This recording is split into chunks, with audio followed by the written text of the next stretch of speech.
Right, अब मैं अगला क्वेश्चन आपको दे रहा हूं। राइट, अगला क्वेश्चन थोड़ा सा लंबा है, उसको बिल्कुल ध्यानपूर्वक नोट करिएगा, लिखिएगा जरा। कमरे के ताप पर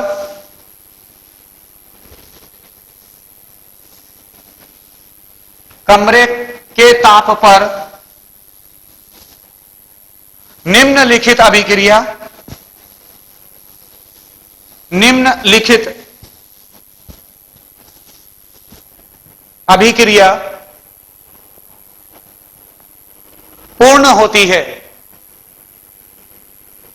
पूर्ण होती है।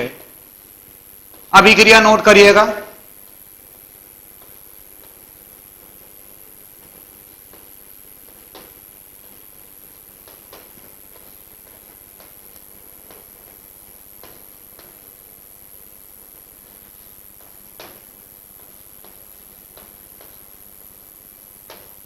निम्नलिखित अभिक्रिया पूर्ण होती है। द्विअणुक N2O4 द्विअणुक, इस तरीके से लिखिएगा।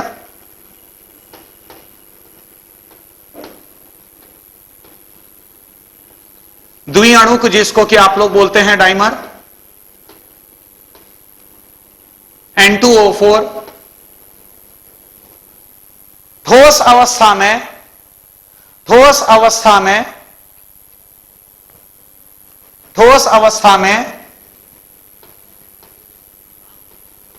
262 केल्विन पर 262 केल्विन पर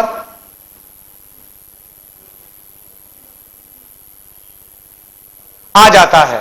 ठोस अवस्था 262 केल्विन पर आता है।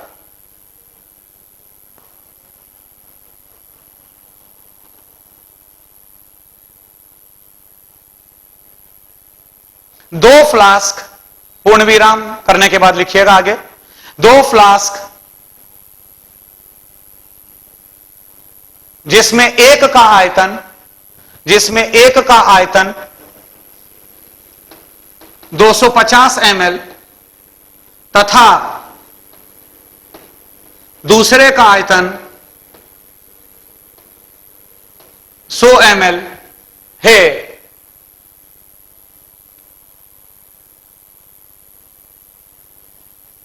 तथा दूसरे का आयतन 100 ml है। बड़े वाले फ्लास्क में नाइट्रिक ऑक्साइड गैस बड़े वाले फ्लास्क में नाइट्रिक ऑक्साइड गैस 1.053 एटमॉस्फेयर तथा 300 केल्विन पर उपस्थित है, तथा दूसरे फ्लास्क में ऑक्सीजन गैस 0.789 ATM पर 300 केल्विन पर मौजूद है।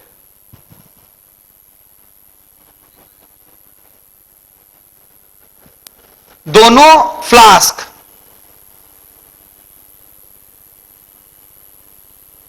जो पहले स्टॉपर की सहायता से अलग अलग थे, स्टॉप कॉक कहते हैं जिसे, स्टॉप कॉक की सहायता से दोनों अलग अलग थे, को जोड़ा गया। दोनों फ्लास्क को जोड़ा गया।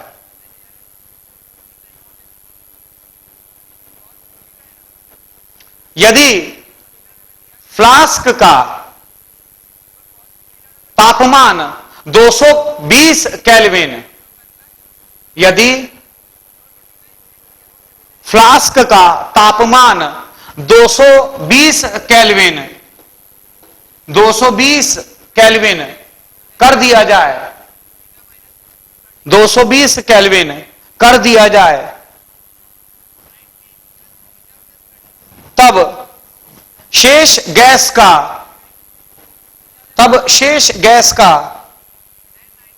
दाब, तब शेष गैस का दाब और संगठन, शेष गैस का दाब और संगठन ज्ञात कीजिए। शेष गैस का दाब और संगठन ज्ञात कीजिए। दे रखा है ठोस N2O4 का गिवन, ठोस N2O4 का वाष्प दाब नगण्य है। ठोस N2O4 का वाष्प दाब वेपर प्रेशर नगण्य है। राइट, ये बच्चों पूरा क्वेश्चन है आपका। ट्रिपल ई लेवल पर बच्चों ये क्वेश्चन थोड़ा सा लंबा है, थोड़ा सा टफ है, बट मैं इसलिए करवा रहा हूं ये क्वेश्चन ताकि आप लोगों को ज्यादा बेहतर तरीके से सोचने की ताकत आए, ज्यादा बेहतर तरीके से आप एनालाइज कर रहे हैं चीजों को। अब यहां पर हम क्या करेंगे देखिएगा, पहले तो मैं एक डायग्राम बना रहा हूं, सारे बच्चे उस डायग्राम को नोट करिएगा, बनाइएगा। ये एक प्लेटफॉर्म है और इस प्लेटफॉर्म के ऊपर एक बड़ा फ्लास्क है। ये आपके सामने एक बड़ा फ्लास्क है और ये एक छोटा फ्लास्क है।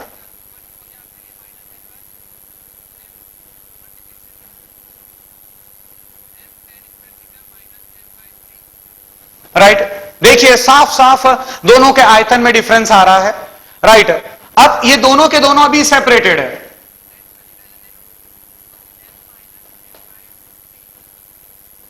दोनों का आपको आयतन दे रखा है, दोनों एक ट्यूब से जुड़े हुए हैं, बट बीच में ये स्टॉपर लगा हुआ है। आप देख सकते हैं ये स्टॉपर लगा हुआ है और यहां पर नाइट्रिक ऑक्साइड के अणु हैं, ये आपको नजर आ रहे हैं। These are the molecules of nitric oxide and similarly these are the molecules of oxygen gas. Right, जो बड़ा वाला है इसका आयतन आपको दे रखा है 250 ml, 250 मिलीलीटर, अर्थात 0.25 लीटर। गौर कीजिएगा। और ये जो छोटा वाला है इसका आयतन है 100 मिलीलीटर, राइट, अर्थात 0.1 लीटर। राइट, ध्यान रखिएगा, भूलिएगा नहीं, बड़े वाले में नाइट्रिक ऑक्साइड है और छोटे वाले में ऑक्सीजन गैस है, O2 gas, die oxygen gas मौजूद है। जो आपका बड़ा वाला फ्लास्क है उस बड़े वाले फ्लास्क में जो नाइट्रिक ऑक्साइड के अणु हैं, वो नाइट्रिक ऑक्साइड के अणु अंदर की दीवार पर जो वॉल ऑफ द वेसल है उसके ऊपर 1.053 ATM का दाब एक्सर्ट कर रहे हैं, प्रेक्षित कर रहे हैं। राइट, यहां पर जो दाब है दैट इज 1.053 ATM और यहां पर जो दाब है 0.789 ATM। अब मैं सबसे पहले क्या करूंगा, सबसे पहले मैं नाइट्रिक ऑक्साइड के मोलों की संख्या ज्ञात करूंगा आदर्श गैस समीकरण का इस्तेमाल कर। दोनों जगह का तापमान, दोनों ही फ्लास्क का जो इनिशियल तापमान आपको दे रखा है, ध्यान रखिएगा अभी जुड़े हुए नहीं है, दोनों जुड़े हुए नहीं है। राइट, दोनों अलग अलग हैं, एक फ्लास्क अलग है, दूसरा फ्लास्क अलग है। राइट, दोनों जुड़े हुए नहीं है। राइट, तो दोनों का जो टेम्परेचर है, तापमान है, वो 300 केल्विन है। राइट, दोनों फ्लास्क के अंदर अब मैं क्या करूंगा, मैं मोलों की संख्या ज्ञात करूंगा, मतलब मैं बोलूंगा number of moles of NO is equal to PV upon RT, P into V upon RT।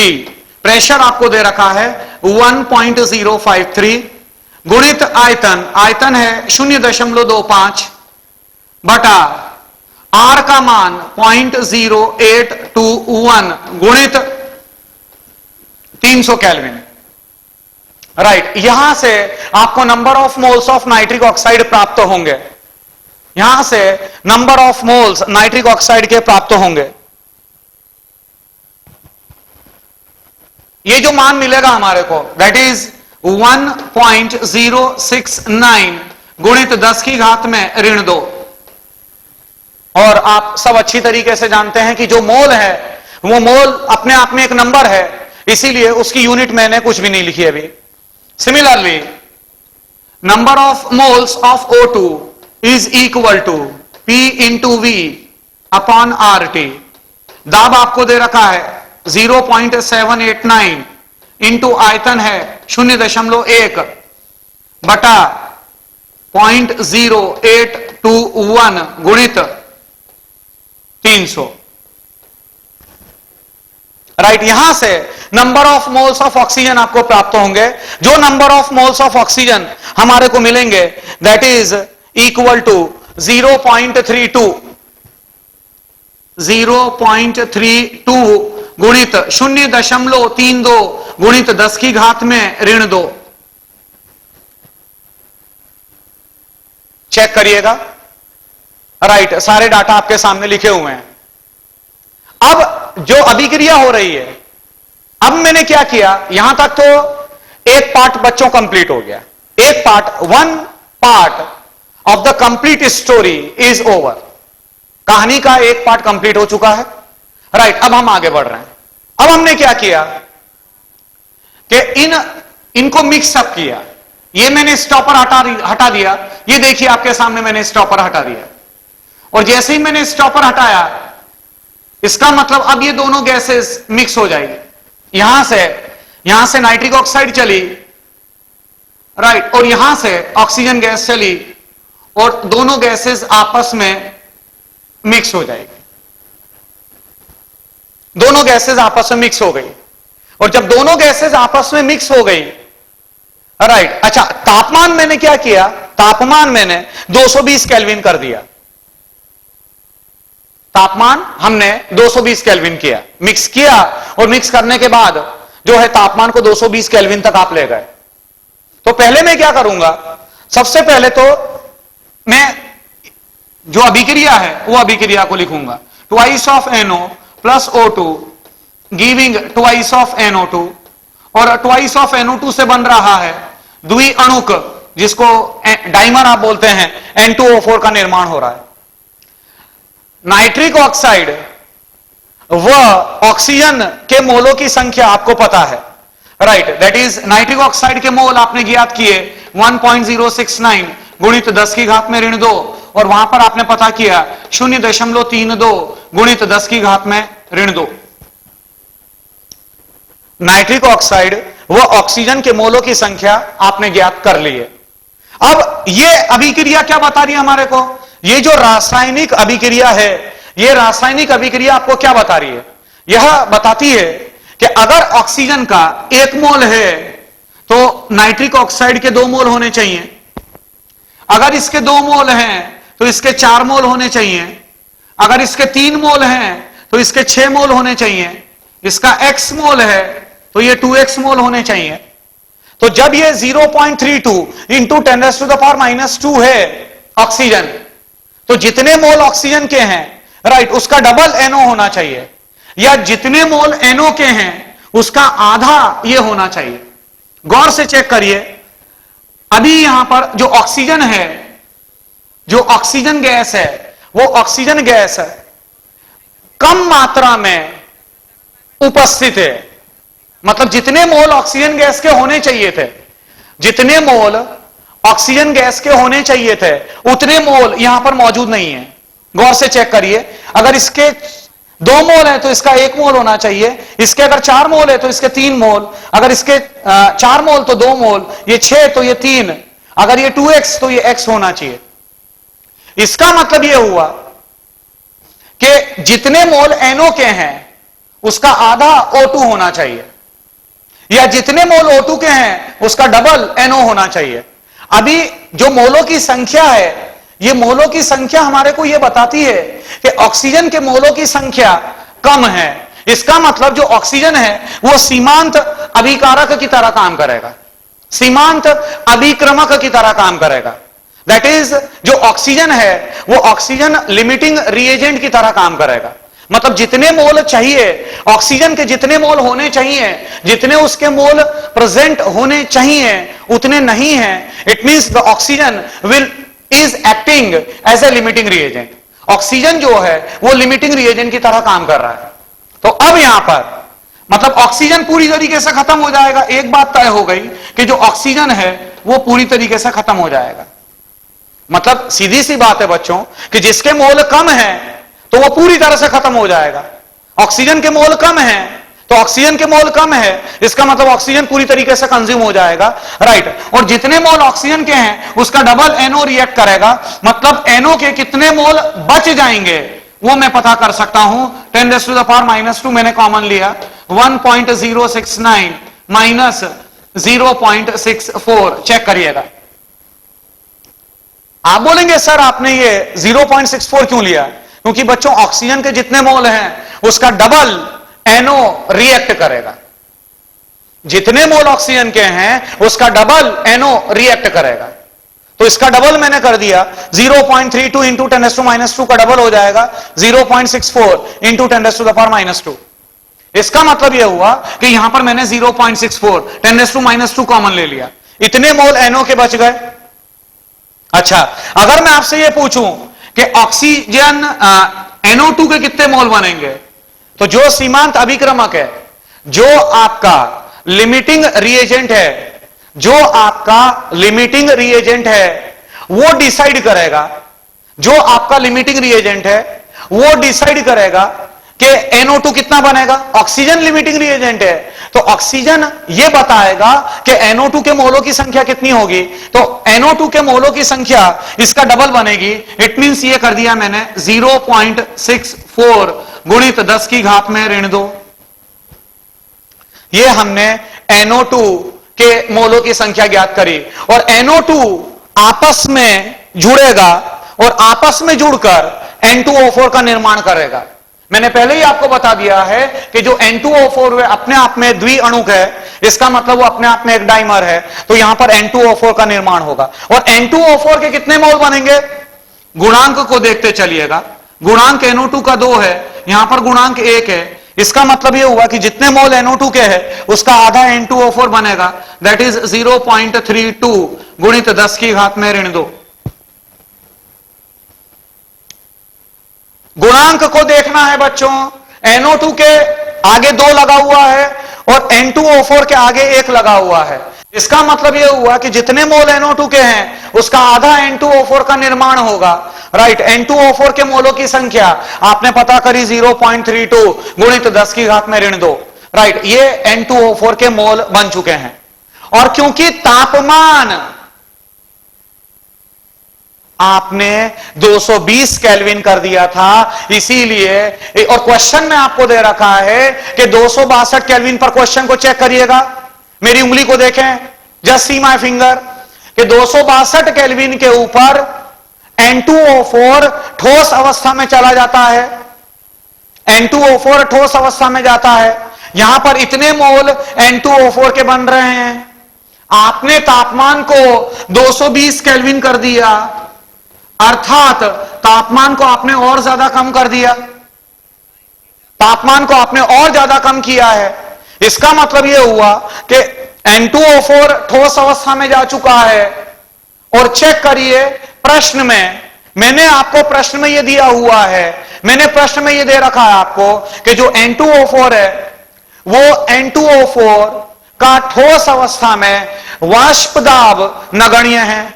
इसका मतलब आपको इसका वेपर प्रेशर नहीं लेना है, राइट, तो अब गौर करिएगा, इसका मतलब N2O4 भी प्रेशर दाब एग्जर्ट नहीं करेगा। 220 केल्विन तापमान के ऊपर आपको दाब व संगठन पूछा जा रहा है, तो दाब और संगठन आपसे पूछा जा रहा है। N2O4 नहीं है, N2O4 को हटा दीजिए क्योंकि यह ठोस अवस्था में जा चुका है। NO2 सारा के सारा N2O4 में कन्वर्ट हो चुका है।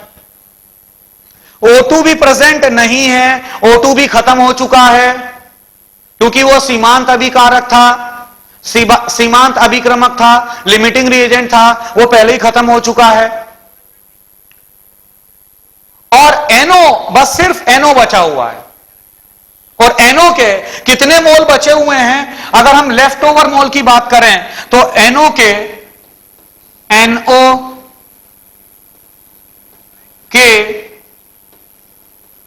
बचे हुए मोलों की संख्या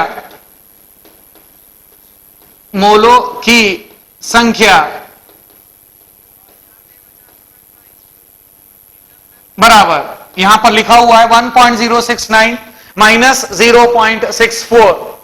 जल्दी से जरा कैलकुलेट करिएगा इसको। यह हमारे को प्राप्त होगा 4.29 गुणित 10 की घात में ऋण 3। चेक करिएगा, राइट, माइनस किया और माइनस ये जो मिलेगा हमारे को वो 0.429 मिलेगा। 0.429 गुणित 10 की घात में ऋण 2 और ये अल्टीमेटली इतना हो जाएगा। मतलब ये NO के बचे हुए मोलों की संख्या है कि NO के इतने मोल बच जाएंगे। अब ये जो NO के इतने मोल बचे हुए हैं, राइट, ये दाब आपको दो चीज पूछी गई थी। वो दो चीज ये पूछी गई है कि संगठन व दाब।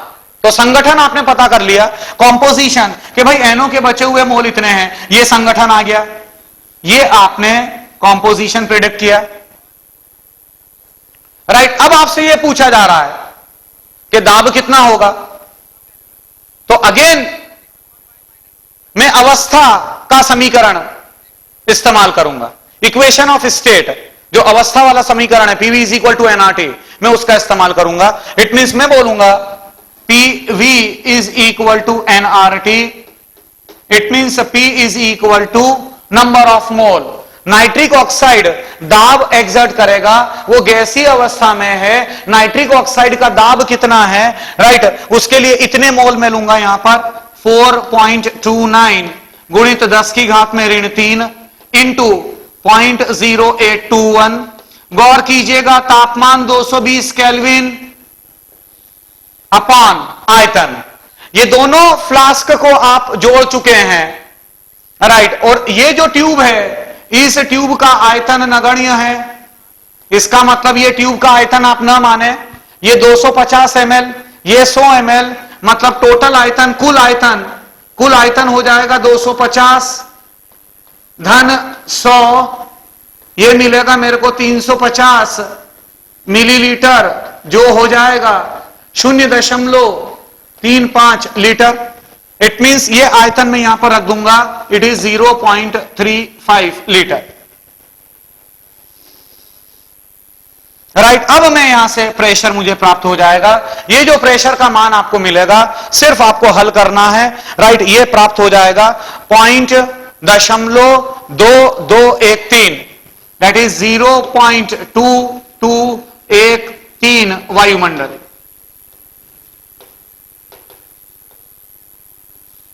ये आपका उत्तर आ जाएगा। तो ये बच्चों आपका पूरा क्वेश्चन सॉल्व हो चुका है, राइट। दो बातें पूछी गई थी इस क्वेश्चन के अंदर, आपको दो बातें पूछी जा रही थी, वो दोनों के दोनों बातें आपने सॉल्व कर ली है।